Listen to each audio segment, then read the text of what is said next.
আজকে আমরা দেখব যে সেকেন্ড প্রকারের ভার্ব যেটাকে বলা হয় সেপারেবল ভার্ব কীভাবে আমরা জার্মান ভাষায় একটা বাক্যের মধ্যে ব্যবহার করতে পারি। সো এই সেপারেবল ভার্বগুলো কি থাকে, যার প্রিফিক্স থাকবে সামনে, যেমন উপসর্গ অনুসর্গ পড়েছি যে উপসর্গ। সো প্রিফিক্স থাকবে যেটা কি করা হয় সেপারেট হয়ে যাবে, হ্যাঁ, যেটা সেপারেবল, এবং এই উপসর্গগুলো একটা মূল ভার্বের সাথে যুক্ত হয়ে গঠন হয়। যেমন এখানে স্ট্রাকচারটা দেখি, prefix plus main verb.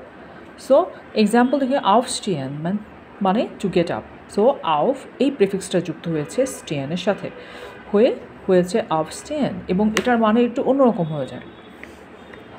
anrufen means to call, আন এই প্রিফিক্সটা যুক্ত হয়ে গোফেনের সাথে হয়েছে anrufen। uncommon to arrive, যেমন common means to come, uncommon means to arrive।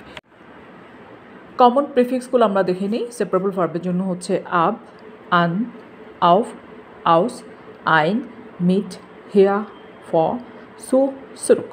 এটা হচ্ছে সেপারেবল, জিন 10 বার সেপারেবল। এখন দেখব প্রেজেন্ট টেন্সে এটা কীভাবে ব্যবহার হবে। এটা সেপারেবল থাকবে, মানে সেপারেট হয়ে যাবে। aufstehen, ich stehe um 8 Uhr auf, I get up at 8 o'clock। এখানে দেখবেন যে সেপারেবল হয়ে গেল, কোনটা প্রিফিক্সটা আলাদা হয়ে গেল। সো ich stehe এই ভার্বটা এখানে থাকবে, অফকোর্স এটার কনজুগেটেড ফর্ম থাকবে, এবং 8 Uhr auf প্রিফিক্সটা একদম সেন্টেন্সের শেষে চলে যাবে। I get up at 8 o'clock, er ruft seinen Opa an, he calls his grandfather। So গুফ থাকলো এবং এটা কনজুগেটেড ফর্ম হলো আনগুফেন। এটাকে স্প্লিট করার পরে হবে হচ্ছে আন প্লাস গুফট। এই গুফেনের কনজুগেটেড ফর্ম ফর ইয়া, মানে তার জন্য হচ্ছে গুফট। সো এয়া গুফট জাইনেন ওফা, হিজ গ্র্যান্ডফাদার, এবং প্রিফিক্সটা সবার শেষে চলে যাবে। যদি পারফেক্ট টেন্স থাকে তখন কি হবে, তখন আবার এই প্রিফিক্সটা আলাদা হবে না, সেপারেট হবে না, ভার্বটা স্প্লিটেড হবে না, এবং এর পরিবর্তে কি হবে, প্রিফিক্স তো সামনে থাকবে এবং এর মাঝখানে একটা কি অ্যাড হবে। Okay, for example ich bin aufgestanden।